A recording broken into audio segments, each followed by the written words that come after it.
हे दोस्तों, पैसों को लेकर हमारी कंट्री में बहुत प्रॉब्लम हो रही है। ये बात सबको पता है, लेकिन सबको ये नहीं पता कि पैसों से रिलेटेड प्रॉब्लम आज दुनिया की हर बड़ी कंट्री में अलग अलग तरीके से होती जा रही है और आगे और होगी। हम सबको पता है कि चीजों के दाम पिछले कई सालों से बस बढ़ते ही जा रहे हैं, लेकिन हम सबको ये नहीं पता कि ऐसा एक्चुअल में हो क्यों रहा है या इससे बचने के लिए हमें क्या करना चाहिए। क्योंकि महंगाई का बढ़ते रहना रुकने वाला भी नहीं है और आने वाले टाइम में इन्फ्लेशन इतना ज्यादा बढ़ने वाला है कि नॉर्मल लोग अपनी नॉर्मल सैलरी से ठीक ठाक खाना भी नहीं खरीद पाएंगे। हम सब जानते हैं कि अमीर अमीर होता जा रहा है और गरीब होता जा रहा है, लेकिन हम सबको ये नहीं पता है कि एग्जैक्टली हो कैसे रहा है। और पता है सबसे बुरी बात क्या है कि ये सारे क्वेश्चंस के आंसर हम अच्छे से जानने की कोशिश भी नहीं करते, और यही इग्नोरेंस एक मेन रीजन है जिसकी वजह से हम इस सिस्टम के स्लेव बन के रह गए हैं, जो चीजें सुधारने के लिए कुछ भी नहीं कर पा रहा। इसीलिए आज के और आने वाले वीडियोस में मैं आपको पैसों को लेकर, हमारे मॉनेटरी सिस्टम को लेकर और वर्ल्ड इकोनॉमी के कुछ ऐसे सीक्रेट्स और आंसर्स बताऊंगा जिनका पता होना हम सबके लिए हद से ज्यादा जरूरी है। क्योंकि ये सीक्रेट्स का ना पता होना आज हम सबकी जिंदगी पे बहुत ज्यादा नेगेटिव इंपैक्ट कर रहा है और आगे और बहुत ज्यादा करेगा। So let's begin with the hidden secrets of money. इंसान की ट्रू वेल्थ उसका टाइम और उसकी फ्रीडम होती है, जो आज उससे लिटरली चुराई जा रही है, बहुत इजीली और इनफैक्ट लीगली। अब अगर आप सोच रहे हो कि ऐसा कैसे पॉसिबल है, तो ये समझने के लिए पहले आपको पैसों की हिस्ट्री पता होना जरूरी है। ज्यादातर लोगों को पता ही होगा कि पहले जमाने में इंसान लेन देन करने के लिए बार्टर सिस्टम का यूज करता था, जहां एक सामान खरीदने के लिए हमें कोई दूसरा सामान देना पड़ता था। जैसे कि समझो मेरे पास अगर एक मुर्गी है और आपके पास चावल, तो मैं आपको अपनी मुर्गी दूंगा जिसके बदले आप मुझे चावल दोगे। यह सिस्टम ठीक था, पर इसमें बहुत कॉम्प्लिकेशंस और प्रॉब्लम हो जाती थी। फिर लोगों ने कुछ अलग सोचना स्टार्ट किया। उस टाइम भी सबको पता था कि सोना एक कीमती चीज होती है, इसीलिए फिर लोगों ने सोने और चांदी के पैसे बना के उनसे बिजनेस करना स्टार्ट कर दिया। अब क्योंकि बहुत बार ज्यादा सोना अपने पास रखना और उसे लेके घूमना एक फिक्र करने वाली बात हो जाती थी, उसके वजन और चोरी के डर से, इसीलिए कुछ सोनार और दूसरे लोगों ने इसमें एक बिजनेस अपॉर्चुनिटी देखकर एक सोल्यूशन निकाला। उन्होंने लोगों से कहा कि तुम अपना सोना हमारे पास रखा दो, हम उसे गार्ड करके एकदम सेफ रखेंगे अपने पास, और बस उसके बदले आप हमें एक छोटी सी फीस दे देना। सबको यह आइडिया काफी अच्छा लगा, सो लोगों ने अपने अपने सोने उनके पास रखाना स्टार्ट कर दिए, जिसके बदले वो सोनार उन्हें एक IOU दे देता था। IOU और कुछ नहीं, बस एक कागज था जिसमें लिखा होता था कि मेरे पास आपका इतना सोना रखा हुआ है। सिंपल वर्ड्स में आप उसे सोने की रसीद भी बोल सकते हो, जिसे दिखाकर वो लोग अपना सोना कभी भी वापस लेके जा सकते थे। इसी तरह ये सिस्टम एकदम अच्छे से चलने लगा। लेकिन फिर कुछ टाइम बाद सोनार लोगों को एक अजीब बात रियलाइज हुई कि ये सिस्टम बनाने के बाद अब ऑलमोस्ट कोई भी इंसान अपना सोना लेने वापस नहीं आ रहा था, और सबने उन रसीद से ही बिजनेस करना स्टार्ट कर दिया था, क्योंकि सबको यकीन हो गया था कि रसीद है मतलब सोना भी होगा ही। अब ये चीज समझने के बाद सोनार लोगों को लालच आ गई और फिर उन्होंने गलत काम करना स्टार्ट कर दिया। क्योंकि अब उनके हाथ से बनी हुई रसीद ही पैसा बन गया था, इसीलिए वो लोगों ने नकली और ज्यादा रसीदें बनाना स्टार्ट कर दी। उनके पास तो सोना होता भी नहीं था, लेकिन फिर भी वो ज्यादा रसीदें बनाते जाते, जिसे वो दूसरे गरीब लोगों को उधार देकर, मतलब लोन पर देकर, उस पे इंटरेस्ट कमाने लगते। इसी तरह उन लोगों ने अपने मन के हिसाब से बहुत सारी रसीदें छापी और दूसरों की मेहनत, टाइम और फ्रीडम छीन कर उनसे खूब पैसे कमाए। ऐसे स्टार्ट हुई दुनिया की सबसे बड़ी चोरी। वो सोना संभाल के रखने की दुकान दुनिया की पहली बैंक थी, और वो रसीद दुनिया की पहली करेंसी। आज हम सब ग्लोबली इतने बड़े फाइनेंशियल क्राइसिस में जी रहे हैं, उसका सबसे बड़ा रीजन ये है कि हमें करेंसी और मनी के बीच का डिफरेंस नहीं पता।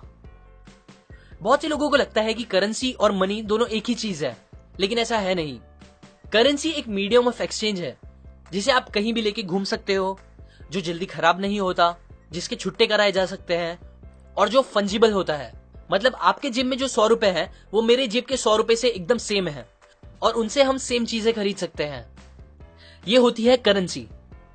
मनी में भी ये सारी प्रॉपर्टी होती है, जैसे कि वो भी पोर्टेबल, ड्यूरेबल, डिविजिबल और फंजिबल होते हैं। लेकिन जो मेन डिफरेंस मनी को करेंसी से अलग करता है वो ये है कि मनी एक्चुअल में कुछ वैल्यू स्टोर रखता है अपने अंदर, जो सालों साल तक उसमें होती है, जिससे उसकी परचेसिंग पावर भी बनी रहती है। एग्जाम्पल, सालों पहले जो फिएट करेंसीज दुनिया में चलती थी, आज उसकी कुछ वैल्यू नहीं होगी। लेकिन सोना और चांदी जो एक फॉर्म ऑफ मनी है, उसकी वैल्यू आज भी है, 100 साल पहले भी थी और 1000 साल पहले भी थी। जबकि फिएट करेंसीज बस कागज के टुकड़े होते हैं जिन्हें गवर्नमेंट्स और बैंक्स मिलके जितना चाहे उतना छापती रहती है, जिसकी वजह से उनकी वैल्यू आज तो है पर कुछ टाइम बाद नहीं होगी, जैसा कि हजारों सालों से चलता आ रहा है। लेकिन सोना और चांदी, ये दो चीज ने 5000 साल से अपनी वैल्यू बनाई रखी है और ये दोनों ही एक्चुअल मनी है, बिकॉज कोई भी इन्हें जितना चाहे उतना छाप नहीं सकता मशीन से। क्योंकि गवर्नमेंट्स और बैंक्स मिलके जितने चाहे उतने करेंसीज छाप सकती है, इसीलिए ज्यादातर होता भी यही है कि लालच और अलग अलग रीजंस की वजह से गवर्नमेंट बहुत सारी करेंसीज छपवा के मार्केट में लगातार लाती ही रहती है, जिसे उस करेंसीज की क्वांटिटी बहुत ज्यादा बढ़ने लगती है। अभी अगर आपको लग रहा है कि क्या फर्क पड़ता है, ज्यादा करेंसी होना मतलब अच्छा ही है, ज्यादा नोट मतलब ज्यादा पैसे, तो आप गलत सोच रहे हो।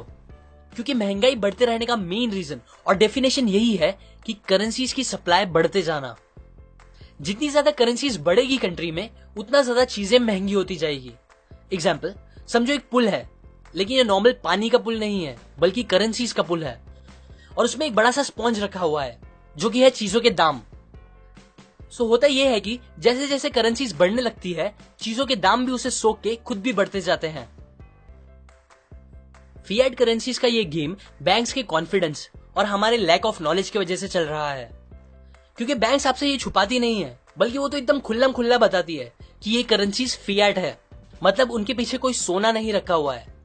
पर फिर भी हम इस बात को समझ नहीं पाते और उन रसीद को अपनी जान से ज्यादा वैल्यू देने लगते हैं, जबकि उसकी खुद की वैल्यू धीरे धीरे खत्म होती जा रही है और होती ही रहेगी इन्फ्लेशन की वजह से। सो टू कंक्लूड, अब हमें क्या करना चाहिए? सबसे पहला काम, आप खुद इस टॉपिक को एकदम अच्छे से समझो और फिर जितना हो सके उतना इस नॉलेज को लोगों के साथ शेयर करके उन्हें भी एजुकेट करो। क्योंकि कहा जाता है कि ये सीक्रेट्स जो मैंने आज आपको बताए और आगे आने वाली वीडियोस में बताऊंगा, ये सब बातें 10 लाख में से बस एक जन को अच्छे से पता चल पाती थी। इसीलिए ही हम इस सिस्टम के अभी भी स्लेव बने हुए हैं और कुछ भी नहीं कर पा रहे। लेकिन क्योंकि अब इंटरनेट और सोशल मीडिया का जमाना है, हम इन बातों को इजीली फैला के अपने खुद के, अपनी फैमिली और कंट्री के फ्यूचर को बेटर बना सकते हैं। सो इसीलिए जितना हो सके इस वीडियो को शेयर करो, क्योंकि जब तक सबको इस टॉपिक के बारे में अच्छे से पता ही नहीं चलेगा, तब तक हम इससे बचने के लिए कुछ कर भी नहीं पाएंगे। दूसरा, जॉब से ज्यादा बिजनेस करने का सोचो, अमीर बनो, अपने लिए नहीं तो दूसरों के लिए और कंट्री के लिए।